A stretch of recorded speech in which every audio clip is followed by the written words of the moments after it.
Come correct or don't come at all. This is the Hartzog Hustle Podcast. Yes, indeed. Yes, indeed.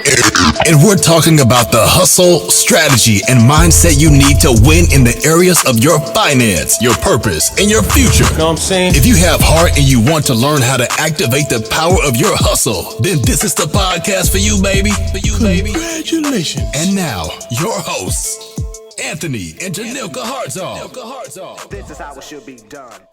Hello. What's up? What's That up? sounds like a Seinfeld episode, but go ahead. Definitely sounded like something. Hello.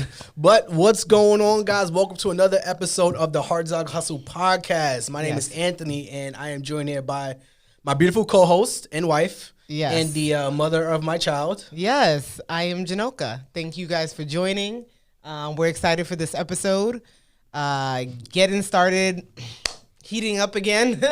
If you are new here, Yes. please leave us a rating or review. If you're watching us on YouTube, make sure you subscribe. And before we get started, we are going to go into our first sponsor and the only sponsor. Episode sponsored by Cleaning Business University, cleaningbusinessuniversity.com. If you want to start a six-figure cleaning business without cleaning any houses, make sure you tap in. Link will be in the bio. And then also, I'm going to do the review of the week. Can I do that? Is that okay? Yeah, so we're going to read one review that one of you guys left for us, thankfully, on the podcast platform. Apple, of course, because that's what we We appreciate all reviews too. So if you're listening to this on the Apple platform or Spotify, stop what you're doing right now. Go in and drop us a review and a rating because it helps us so much. But I cannot find the review or the rating right now. I don't know why. What I'm trying to find it. If you guys are watching us on YouTube, I am going through my phone right now, but I cannot find it. Where is it? Okay. Play all 810. At the top shows you. Nah, it's not there. Well, we know we have some. Well, let me tell you what happened. I'm gonna tell you what happened. What happened? Last night, Yeah? Apple updated my phone. That's what happened. They updated my software. Oh, so They now update- it's gone? No, I wouldn't say it's gone, but they updated my software. Let me see if I can find it, child. You don't Listen. know what you're doing. We got over 100 reviews at this point. That's very important. We reached over 100 reviews. Right there at the very top. Oh, there you go. You go to the bottom. We reached over 100 reviews. Here we go. Read that one right there. All right, so Tuesday. this one came in on Tuesday. Okay. Let's go. So this is from Bruno718. Shout out to Bruno 718. Oh, New York. So he said very motivational. I started to get my side hustle going because of these guys. Love how open and honest they were about their journey to being debt free. I will buy a debt free shirt the day that I am too. Thanks guys for the info. Thank you, Bruno. Thank you for listening and Appreciate leaving you, a Bruno. detailed review. Appreciate it. 5 stars from Bruno. And Yes. he And saw good luck the- on your debt free journey. Yeah, that debt-free journey. That's Yeah. where we started, 4.5 years ago, 5 years ago, the debt-free journey. If you don't know, when we got out of debt, we said we would rock these shirts, debt-free AF. You guys can imagine what the AF means. Yeah. And we wear that on our page all the time. It's not something that you could buy anymore, but it was like a dope You can't? thing. Why not? I mean, it's ours. We sell it. So if you want the shirt, Listen. you could hop in our DMs and I can sell it to you. It was something that we started we was like, listen, at the end of this journey, we'll get some dope shirts. Yeah. And when we became debt-free, we was rocking it everywhere. So every time you saw us talking about debt-free story, we was wearing those shirts. Yes. So I encourage you guys to purchase whenever you're ready. We can Yeah. put the link in the show notes for you. I think it is there. Shirt. But we are doing like a life update on how things are going and us taking leave from my job, my 9 to 5, and also just leave from businesses since we had our baby girl, Lonnie. So If you guys haven't noticed, Janoka is not pregnant. If you watch this on YouTube, you may not notice because it was hard to see it anyway with the table. So you no, may they not can know, see it. You They may can not see know it. that I was YouTube was definitely clocking your pregnancy, so they know. So leave from work. So we've been officially off of work for about 6 weeks. 6 weeks. now. Yes. And leave from my 9 to 5. Going to be off for a total of 3 months and then go back. But also from our businesses, we have put people in place to basically help with the process of taking leave. And having that has allowed us to spend more time with our baby, along with having help in general. But yeah, Definitely. So before you left from your job, how did you prepare? Did you have to sign off your assignments to anyone, or were you just like, yo, I'm out? I'm gonna be out. It's kind of like I'm out. One of them, it's like you have clients and you just like let your clients know you won't be there, but you've been preparing, like tell them a month and a half in advance, like so they can find someone else. But also, my other role, it doesn't require me to give anything. My director will just take everything on. How do you think she's doing without you? Hope she's doing well. I mean, she might be listening to this. I mean, I don't know. I've sent pictures so my team could see the baby and stuff like that. So, and they're like, "Oh, miss you, can't wait for you to come back." But she has no choice but to do well, right? I mean, there's nothing else that could be done. So that's the way that it works on the 9 to 5 side. And what I did was just kind of text and said, "Hey, I'm in labor. I won't be in." While you're in labor, you literally text. That was. But if you're someone that's had a baby, you know that labor it could be a long time. So it's okay to be texting. It's not like you're pushing, saying, "Oh, hold on." Yeah. You know what I mean? Labor is a process. So. Well, that makes sense. It definitely is a process. We're gonna talk about that one day. We ain't gonna talk about it today. We had to rush in here because we were stuck in traffic for a while because we were also eating while we were there. So that's work. My job, I was done with my job, right? I retired from my 9 to 5 in December. So there was really nobody for me to go to. I didn't have to go to no boss and say, I'm going to take time off or I'm going to need time off. And while we're sitting. But I did tell you to make sure you take a minimum of 2 weeks. So you were still trying to figure out, how I'm going to run this, how I'm going to run that. I'm like, everything you need to run is going to have to go to the side. Yeah. At minimum to take like 2 weeks off completely to be with the baby and to assist as needed. But that was a mental thing we had to discuss too. So I think as entrepreneurs, we always try to figure out, even when we go on vacation, like you're always working. You're like, all right, I'm gonna check an email. I'm gonna do this. I'm gonna respond to a DM, especially now with social media. You're like, all right. Well, even if you're doing content, that's work. Yeah. Oh, I'm gonna create some content. Oh, I'm gonna do a bunch of things.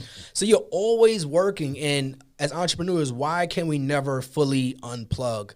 With my 9 to 5, like if we go on vacation, I'm out. Like emails, there's no. I think early on in my career, my 9 to 5, I was more like, oh, I'm gonna do this email stuff. No, later on I was at my company for 9 years. So later on, it was like, all right, I'm done. I'm on vacation. It's a wrap. You can't reach me. Emails off my phone, and my phone may be off in the water somewhere. So, but as entrepreneurs, we can never really take that time off. Yeah, I mean, I think because our mindset, we're so used to, if we're not like at a computer or if we're not at a 9 to 5, then not that it's not working, but you need to do a certain amount of time. Most people feel like if I'm not doing 6 hours or 8 hours a day, then am I fully working? Yeah. And taking yourself out of that, which I have to remind you a lot, like you don't need to be at this computer all day. Definitely don't. Or you don't need to be even working every day. Definitely don't. Because that's the point of entrepreneurship, being able to do it as you please, right? There are obviously going to be some seasons that you may be doing 8 hours. Shoot, you may be doing 12 hours. But it shouldn't be like that all the time. And so reminding. So I guess it depends on the season you're in. Yeah, I think so. Because like with us, if you're rolling different products out, you're doing, I don't know, like if it's kind of like a artist, right? There's times when they're.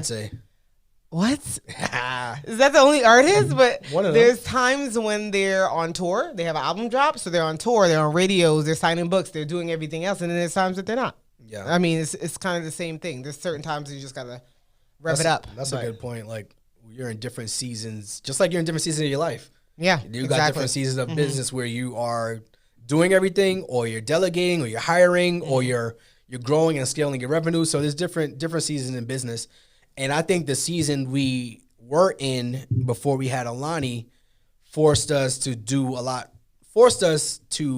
get our businesses in check. Yeah, it definitely became who, not how. I mean, I am definitely, I always say this, I'm all for convenience, and anything convenient is more money. So if people can take on tasks or take away tasks from my caseload. Remember, I've been saying like 2 years ago, I said I needed an executive assistant. EA, yeah. And you kept saying why. I'm like, it's just a lot of things in my head. There's so many things to get done, even just with 9 to 5 and then entrepreneurship and then personal stuff. Like if I have to book different things, it's just always something happening. So I'm like, I need that help. But when the baby was coming, we were like, okay, no, we need to make sure we have these things in place because we don't know what our life is going to look like. And so we need to make sure who can do what we do. But why did it take us so long to get there? Why did the little baby Alani have to come and say, all right, guys, I'm about to be there. Right? I'm going to see you soon. And you're going to have to spend time with me. So why does it take us so long to get to that phase where you're kind of forced to start to grow your business or delegate to someone else to help you grow your business? I think because we feel like, at least for us, like we've been able to do it. So then why hand it off? Like it's manageable. Yeah. Even though it's a lot, because we have a lot of people asking, well, how do you do 9 to 5s? Be a wife, be a dog mom, have a lot, all these other things. But it's like, oh, we just make it work because you have to make it work. Yeah. Right? And that's how you fit everything in. Same thing when we was paying off the debt. It's like, how you working all these jobs? We knew we wanted to pay off the debt. So that's what we were doing. So I think that's not maybe the problem, but we just make it work and we're like, oh, we're able to handle it. So why push it off to someone else? So let's talk about that.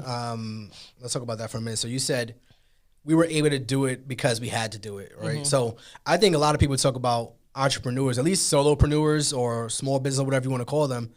They're never able to grow and scale because they have to do everything. And if it doesn't happen, if they don't do it, it doesn't happen. Right. So when we're in business and you get to that point where you feel like you have to do everything, you can't go on vacation, you can't travel, you can't enjoy family and friends, you aren't able to grow because you are doing everything in the business is you. And I was tweeting about some stuff too, and I said that I hate dealing with businesses or solopreneurships, whatever you want to call them, where like if we're interacting and you are out, the business stops. Our interaction stops. Like we were doing something on one of our properties and they were like, oh, I was out the office. I was like, you're out the office? That means nobody. What that mean for me? Nobody could pick up the task. That means me as a customer, as a consumer of your product or service, I have to wait for you to get off vacation to come back in the office and do the work where I'm supposed to be. And that's that blurred line of people saying, like you said, the small business, like, well, I'm a small business, so like give grace to small businesses. Grace, okay. And I'm like, I'm okay with grace. I'm really not okay. Not that I'm not okay with it, but I agree with you in that. When things we're a small business, right? Yeah. Our cleaning business, small business. When it was just us and we had no one else, we were on it. Okay, we could be roll over in the middle of the night. Maybe that wasn't healthy, but we were on it because the customer, you want them to have a good customer experience. They don't want to hear, well, I'm a small business, or I'm a solo person running this. It's kind of like, okay, but where's my shirt? You know what I mean? So yeah, I don't know. It's a tricky one. It was like, let's say Beyonce's performing, because I love talking about Beyonce. Obviously you do too. But let's say she's performing, right? And you you go to her concert and you buy her CD, and she's the only person distributing these CDs to you. And let's say Beyonce goes on vacation, you buy the CD, and now you can't get it because Beyonce's on vacation. Yeah. Like what? That doesn't even make sense. So why is it okay as a small business? Like, oh, I didn't respond to you because I was out the office for 2 weeks. So I purchased a service or a product from you. Now I have to wait because you decided not to grow and scale your business. So and it's icing on the cake is they usually don't communicate. Oh, they don't tell you that. That's the problem. That's probably the bigger problem because there's some things where you order. Like I ordered from this website today, and it said, "What website you order from?" Don't matter. I ordered from the website today, and it said like it bounced back and said, please give us like 4 to 5 days. We're back ordered 4 to 5 business days to get this out to you. Okay. Like that is getting ahead because then I already know this ain't coming by Saturday, right? So things like that, but I don't know. You set the we can help our small business owners. Oh yeah, this is now a small business conversation. So now you're setting expectations for your clients to know what they're supposed to be waiting for, or what the timeline is, or what the expected outcome is, or what the response should be. So, and versus you sitting there twiddling your thumbs for 4 to 5 days, now you got this automatic email saying, all right, you got to wait a little bit. Now I know, So who, not how? We were talking about that. So we were saying who, not how. This is all still who, not how. That's true. About, as you said, like as entrepreneurs, and who, not how is a book too. Why do we wait to then delegate out? I mean, for us, that's just what it became. When we had to do is when we did it. But I think we started to have that conversation even before we had to do it. We started to say, like, we need to get somebody in place of this. We need to do this because in order for us to scale, we can't continue to do this, A, B, and C. So we did start to have those conversations, but definitely having the baby was like, okay, we must do this now. There's no holding back. There's no like, all right, Q4. It's like, no, this needs to happen right now. So even let's start with our cleaning business. So we were talking about having an operations manager. I don't know how long. End of last year, I would say. But probably before end of Q3 of 2021. Yeah. All right, so we're talking about at least 4 or 5 months. At least 4 or 5 months. I agree. We've been saying we're gonna get an operations manager in place. We knew what the game plan was, but we kept pushing it back because something came up. And we were hesitating to do it because it would impact another business. Yes. So we were like, all right, we got to the point where we ripped the Band-Aid off and we didn't look back. But if we didn't do that, we would still be where we was. We would still be where we were. And we did it. I mean, we're just enough time because we were able to train her for about 6 weeks at least and do SOPs that we didn't have in our business. What's the SOP? Standard operating policy procedures. Both, either policies, procedures, standard operating policies. We were able to do that, which basically dictates how the things flow in your company, if that makes sense. So we were able to do that within 6 weeks to help her run the business while we were going to be out to prepare for the baby. So we did that the nick of time. We also had got maybe, I don't know, the end of last year, we got a virtual assistant just to help us with content and Instagram because that's a business within its own. And we also, who else did we put in place? I'm trying to think. For rental properties, who did Property we put manager. Property manager. We put that in place. At that time, we only had one property, but the headaches weren't worth us going back and forth, so we did that. So that's how we lined things up for us, at least before we left. And well, not left because we still are involved. But let's start with the cleaning business and let's start with the operations manager. So you said we put SOPs in place. So we went through our operating procedures, and we didn't just say, all right, you're starting now, we're gone. We gave her, we were working with her for as I said, 6 weeks. 6 weeks. We were meeting about 2 hours a day. So we were meeting with her every day for at least the first 2 weeks. And then we kind of narrowed it down to maybe 3 times a week. And then we narrowed it down to about 2 times a week for maybe an hour or so. And then we narrowed it down to 1 time a week. And now we kind of talk to her as she sees fit, where it's just, all right, we got to hop on the phone and kind of solve this problem. But that was very important because we didn't just throw her in the water. We didn't just throw her in the sharks and say, all right, cool, you got to figure this out. It was like, we're going to walk you through everything. A lot of Loom videos. We do a lot of Loom videos. And also, we documented everything we did in the business from day one to day whatever. And we kind of gave her those processes and procedures to talk about that. So she was comfortable operating our business by the time we were leaving. And I think before we left, we actually gave her like a week or so, like, all right, guys, figure this business out. I think the last 2 weeks. Last 2 weeks, like, we were more hands off. We said, figure it out. Come to us if you have any questions. And she came to us a few times. We kind of clarified some things. But also, it was made important. It a SOP. Anything that comes up that she has a question about, I'm like, please make sure this is a SOP because it should be written down to know what the steps are. So when it comes up again, because it will, then you refer back. And then somebody else could also access that document if necessary. Yeah. What was I about to say? So I was going to say, what was also very important was that we gave her the autonomy to do as she felt what was fit. Yeah. So we weren't micromanaging her in a way where she had to come to us for everything. Let's say a customer wanted a refund. She came, she was like, all right, what's an adequate amount to get for a refund? We gave scenarios because you can't outline everything in business. I'm sorry, I don't care how good you think you are. You cannot outline everything in business. So we did our best to outline scenarios, but scenarios are going to come up. So we said, all right, here's the scenarios that have come up. Here's how much we would do it. Here's the process we think we should take, but you come up with your own ideas around it. Yeah, I think that's important too because I know for me, there was times I'm like, wait, I would do this and you had to remind me, like, let her do it. Yeah. It's not necessarily a wrong thing that she's doing. It's just different from the way I would do it, right? So my way is not the only way. But in the moment, sometimes you want to like jump in and you're like, to get it done. Yeah, to get it done. You're like, let them do it. Now, if they're doing something completely wrong, obviously correcting them and providing them with the information. But certain things that just were like, just because I felt to do it differently didn't require me to say anything. And I think learning that was part of the process as well. Like, I don't need to jump in for everything. And that was important, not jumping in, because when we did do check-ins with her, so even about the cleaning business, so coincidentally, we had our biggest month in the cleaning business. Yeah. Right when we had our baby. Like, we were out the business for 4 weeks. Yeah. And we had our biggest month. Ever in the business. And then we had 2 biggest weeks. We had 60 cleanings each week, 50 cleanings 1 week. Highest weeks ever. 60 cleanings the other week. We did about $45,000 that month. And we were out the business. Yeah. Like, coincidentally, we just didn't touch anything. Is it coincidentally? So does that mean we were bad owners, or does that mean we was good operators? What does that mean? We ain't had the time. to do what she is doing. Yeah. And that was the thing too. The point of you stepping away is to do more important things for your business. If that means scaling it at the moment, if that means marketing more at the moment, whatever your business needs in that season or at that time, that's what it allows you to do when you step out of certain roles, right? And so that's what she helped us to do. We didn't have the time to do some of the things she's doing.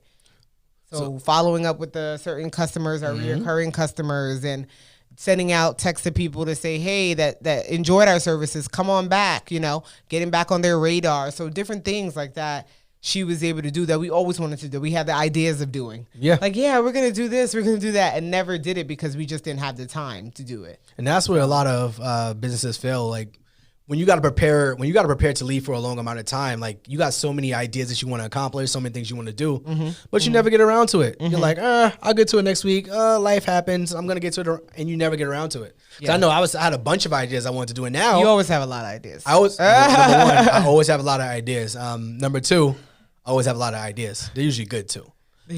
So we were able to implement a lot of the things that we wanted to do. So we got email marketing going. We got text message marketing. We got hiring going right now, very strong in our business. So us pulling back out of that business allowed us to grow it, but also allowed us to see a bigger vision for it. Right. And also it allowed us to see, like, we have to, I think, like, letting our contractors know. We speak about that all the time, that most of our contractors have been with us for about, at least we've been in business 4.5 years. A lot of them have been with us 2 to 4 years.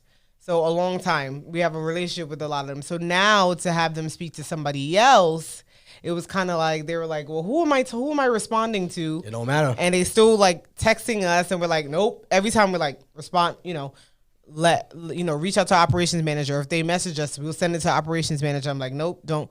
And kind of getting out that routine of just responding back to them. Yeah. Because we knew the answer, or we most likely knew what it was. We're like, nope. At one point, Tony was like, sent the picture of the baby, like, we're dealing with this right now. Do not please don't hit us up. Unless your questions about this baby, don't hit us up. Yeah. Oh, sorry. So that was another process. Like, if you have people in your business that you were managing, then letting them know, like, the new steps that are in place, the new people that are in place. Letting your team know who to go to in a case of emergency or in case of anything. In our case, we were using the baby as an excuse, but it really allowed us to step out of the cleaning business and focus on everything else. So now I barely look at it. Yeah, it is. I'm like, oh, how many bookings? Where are we this month? But it's just, I want to just revisit that point, because it's coincidental that we were able to grow without us being in the business, without us doing anything for the business, and allowing her to kind of see everything and do it. It was her first solo, and she killed it. Us having our biggest month is a direct result of what she did. Let's be very clear. Yeah. A direct result of what she did and how she was on top of it and following up. That was because of her. So let go of some things. Get somebody in place. You never know where it will take you. And I think a lot of people worry about, that's the issue, another thing, a lot of people worry about the profits and it cutting into their profits. But if I make more money, then it kind of balances out, right? So if I was making $20,000 and now I'm making 40, then I can afford to have you on board, and it takes away the stress from me. Yeah. So that's another thing that's important for us. It ain't worth the energy. Like I think we spoke about that one time, that we let go of a Airbnb client that was bringing in $4,000 a month. It wasn't worth our energy. I know most people are like, what? No way. You'll see. You'll see. It wasn't worth our energy. So just thinking, in order to scale, you're going to have to step out the business. I make the reference all the time that Jeff Bezos ain't delivering any packages. Nah. At the beginning of his business, was he more involved? Absolutely, everybody is. Mm-hmm. But then at some point, you have to remove yourself, and that's the thing. We tend not to do that. Small businesses tend not to do that. So doing that before you take any extended leave, before you need to. That's important. Do it before you need to do it. Before you have to do it. Yeah. Mm-hmm. So we were going to talk about how to social media. How to social media? No, we were talking about the how-tos of the social media. The how-tos of social media. So how we delegated that. So we mentioned having a VA for that. I don't remember when she came on board. She's been with us for a while. November? And we weren't fully utilizing all her potential. No. But I think once again, us get to our potential. Right before the baby, we're like, wait, we could have we can have her do this, we can have her do that.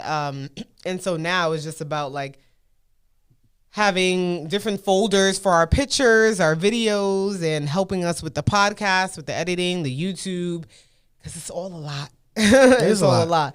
And I know some people say, well, how do you trust the person? How do you trust anybody in any business? Yeah, it's trial and error. I mean, if they did something that you didn't like, I would let them go. Simple. And one thing we do with social media, I know a lot of you guys, if you don't follow us, make sure you follow us on Instagram at the Hartrimony, HARTRIMONY. And so if you follow us on Instagram, you know we are very active on there. And Post a lot. We post a lot. We get a lot of game. We show pictures of us, our family, things we know, things we learn. We post about 3 times a day. We do a bunch of stories, behind the scenes stuff, DMs. We're very active in our DMs and our comments. That's not all us. That is not, a lot of that is not us anymore either. I was about to say, it has been all us up until maybe the past five months, maybe. Yeah, so we were doing that all ourselves, but there were some days where like you didn't want to post or I wouldn't want to post, and I would just throw something up, or just not post at all, which is doing more harm to our business than good. Because now social media is like, all right, well, they disappeared for a day. I'm gonna downgrade you. How Instagram is. Like, they're gonna downgrade us for the day. They do what they want. So now we're like, all right, we got to get at least 2 posts out a day. And you guys see most of the time it's posting 3 times a day. We're scheduling our content. So what we did was we started with 2 weeks of content. We said we're gonna be out. And Brianna, that's her name. Shout out to Brianna, yo. She's been amazing. Brianna, you can link yourself in the notes. In the show notes, yes. So we'll talk about podcasting too in a little bit. So we said before we get to this, we're going to have our baby, as you know, and we're going to be leaving for 2 weeks. No, we said we're going to need some help. Draft content for 2 weeks, and let's see how it looks. Before you post it, let's see how it looks. So we did that. And yeah, we did that. Yeah, we did that, and we just went through the post together. We had our meeting. We said, all right, we like this. Check captions. Check caption. Check things. Does it look like us? Does it have our voice? Is it authentic? And most of the stuff that you guys see on our page is stuff we will post, because we got to that point where that it would be the same stuff that we would post anyway. Yeah. And we have these conversations almost every day. So we said, find out, what we like, how we post, our voice. And she came back and was like, all right, 2 weeks of content. We went through it, and it was like, all right, we like this. We don't like this. Change this. Change this. And that's the start of it. Yeah. So that has been really helpful for us, because we understood that we don't want to we rather spend our time with our child versus having to be on the phone and posting. Can we post? Absolutely. There's times that we do just go ahead like, oh, I'm gonna handle it today. I'm gonna do this. Yeah, we can do get that. In my zone. But having the flexibility of having someone that can do it for you has been essential. Has been really essential. And so that's why when let me see if there was something else. Oh, you want to talk about? I'll talk about it after. What I want to say. So we're going to talk about social media for a little bit. So it doesn't mean that you're getting less value because it's not us. That actually means you're getting more value because it's not us. Because what it allows us to do is we can respond if we want to respond to comments, or if we want to respond to DMs in a thoughtful way. We could do that without being stressed of posting every single day and trying to figure out what to post and how to post and the time to post. Yeah. So and most of you may not be content creators, so you don't know this. Yeah. A lot of people, they're just posting a nice picture. You're just posting. It takes a lot of energy to come up with the content, come up with the caption. Then you think about when to post and hashtags and CTAs, call to actions, and all that stuff that goes into it. It's a lot of work. So very thankful for her. So that was something we did. We just, same thing. We if you notice, we did the same thing with our cleaning business that we did with the social media. We said 2 weeks, give us what you got, show us how you're going to run things. We'll give you some tweaks, some feedback, and it's off to the races. Yeah. And it's been off to the races ever since. So that's been extremely helpful for us while we're nursing our newborn. That's been extremely helpful. Having someone in place to help us with social media. And I know some people are like, well, I don't have the funds to do this.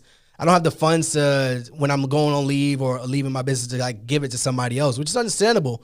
But just know that you're going to pay in time, you're going to pay in money. Yeah. So, and also you prepare, like how, if you know something is coming up, you kind of save the same way that you would for a vacation. Right. So if I know something is coming up, maybe I, being a business owner, if I know something is coming up, maybe I save to prepare to have these things in place, for me, even if it's temporary, until I can come back to the business for more full time. And then you can downgrade that person to part time or not work with them anymore, whatever the case may be. That may be an option, because like you said, you pay for it. I can't imagine doing the cleaning business and posting and dealing with the newborn with the lack of sleep and all that stuff that goes on. So I can't even imagine doing that. So I think making it a priority, if that's something that you would like to do, would make a difference. Same way we prioritize going on vacation. Yeah. Right? So And make it work. You make it work. And then we even done that. You're talking about our virtual assistant business too. We kind of did the same thing. So we moved the operations manager over to our cleaning business, and we promoted someone from our virtual assistant business. And we had the same process. Like, we're going to be out. We're going to be out in the next couple of weeks. 2 weeks. Let's meet. We had a standing meeting a couple of days a week. What questions do you have? How are you going to run the business? Do you have any difficult conversations? We even terminated somebody from our virtual assistant business, right? After leave or before leave? Before leave, because I was like, all right, I don't feel comfortable. You don't feel comfortable, number one, doing that because you guys started as peers. And I said, I'll do it before, things, so you got to worry about it. So I took care of that. But we did the same process for that business as well. Same thing, 2 weeks before, we sat down, we discussed the process, how you can help us, how we can help you, and what do you need from us as business owners. And we set the expectation. We will be off the grid. Do not hit us up. No. And it's been a blessing. It's been a blessing. Yeah. What? I thought you were supposed to do a high five. Oh, no. High five. It's been a blessing. No, I was like, okay. High five. Then what else have we? Podcasting, same as social media. As we go into a studio, we have somebody help us to edit it because we just don't have. I mean, even before the baby, I don't think we was gonna be editing our own podcast. Nah. So the same way that we did that, and then property management. Yeah. So we officially have a property manager in place, and it is working out for our property. We have 2 properties now. Yes. One property manager in place. The other one should be in place soon. Yeah. So we finally got a property manager in place, and thankful enough that it happened right before the baby, but I was very diligent about making sure it happened before the baby. Yeah, because we went through maybe two we or went through 3. This is our third one. That's the thing. People are going to be people no matter what the business is. Deep sigh. I'm gonna type on mic for that. People are going to be people no matter what the business is. Very true. Maybe that's the name of the podcast episode. But yeah. So I was very diligent about making sure we had a property manager in place that I trusted before we got a tenant, but then also before we had the baby. So the thought was, if something comes up, that tenant is not texting us. The text is not calling us. Could you imagine? And it goes back to the profit thing. People are like, oh, well, they take a percentage of your business. That is fine for me. If I make enough where I can cover my expenses and make some money and I can hire someone to manage it, I am okay with that. Yeah. We're at the point where we want to be able to have more time, have more freedom. And if it doesn't work around our lifestyle, then we're not going to do it. I mean, that's the goal of running a business, right? You want the freedom. You don't want to be, a McDonald's owner don't want to be in the kitchen cooking. Maybe. It was kind of like when I don't know if you guys watch Old Lady Gang with Todd. Candy. It's Candy's show. Candy and Todd. It's Candy and Todd. They're the owners. Candy show. Anyway. Shout out to Candy, yo. Candy from Housewives of Atlanta. She has a show with her husband, Todd. Well, she's not. She was big time before that. Well, the younger generation may not know her before that. True. Anyway, she has a show about her restaurants in Atlanta. And Todd, he was saying that how her husband. What the hell? They don't know who Todd is. I thought I said it, her husband. Maybe. I said she has a show with her. Whatever. Anyway, he was saying, I don't know. Oh, her mother and her aunts are the ones. Old Lady Gang. The restaurant's based off of them. They wanted Todd to go in the kitchen to get ideas of how things are running. And he's like, I don't need to be in the kitchen to get an understanding. Like, I don't need to be back there. I'm the owner. Like, I don't need to be in that kitchen. They're like, please just do it. He finally did it, but. Just to say, most owners are not in the kitchen saying like, oh, I know how to fry something now. Oh, let me try out to be a server now. Now I know how to be a server. Now I know how to be a hostess. Now I know how to be a bartender. Most owners don't wear all those hats. I'm a disagree with you. Yeah, because you wanted to go ahead and clean. But it's not necessary. No, I'm not even talking about the cleaning business. I'm talking about in general. So what he got out of that was a newfound respect for that department in his business. He had a respect. So if he had an 8 respect, now he has a 10 respect. That's very important to have a 10 versus 8. Oh my God. You want an 80 or 100? You want 80,000 or 100,000? You want 80 million or 100 million? So I think as a business owner, yes, it's important to do certain tasks to try it out. Mm-hmm. I don't think you have to be there consistently, but I think you can see the faults and failures of the business when you know what they're doing and what they're not doing. You can tell me that too, right? No. You can verbalize I'm going to tell you right now. So we're going to stay with that same example of the cook, the chef in the kitchen. So he's not a chef. He's never been in the kitchen before. He goes in the kitchen. They train him, and he's like, "This is a crappy training process because I don't know what I'm doing." So now, you know what happens?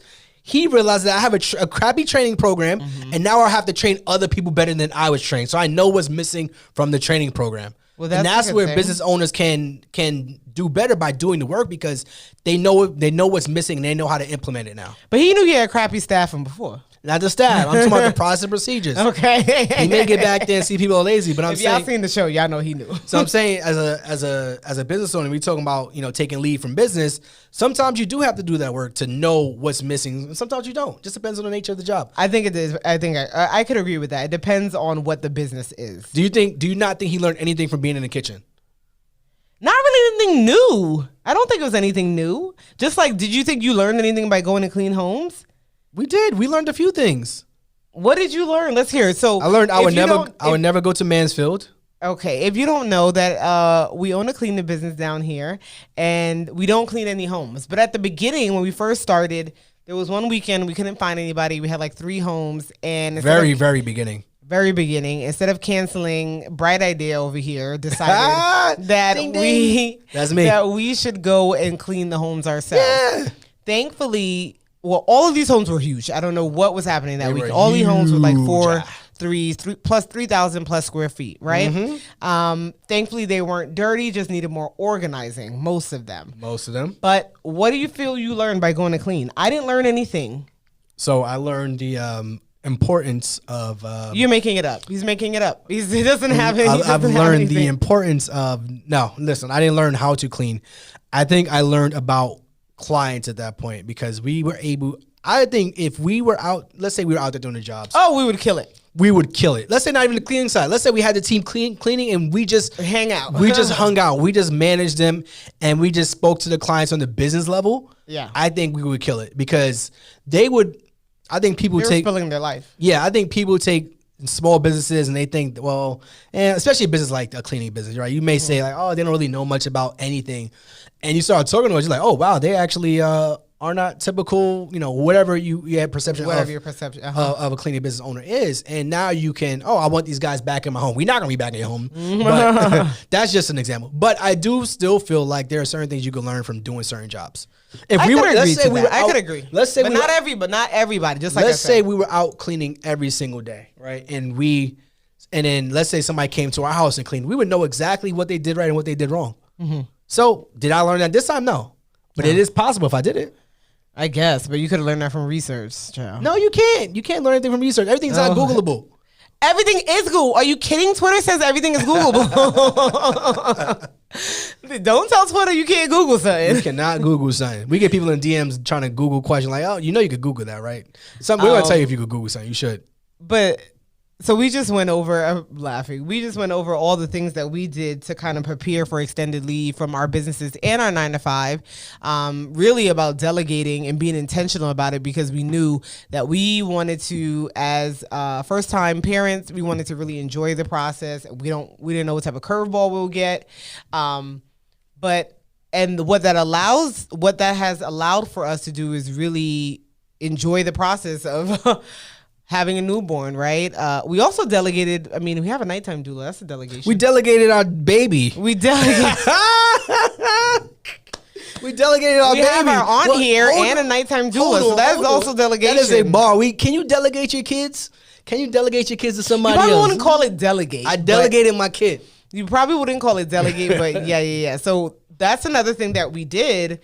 Was that we have a family member here. My aunt was able to come down. She's retired and help us with the baby. So that's been helpful. And then we have a nighttime doula. You don't know what that is. We'll have a whole episode on what a doula is. So I'm not going to get into it.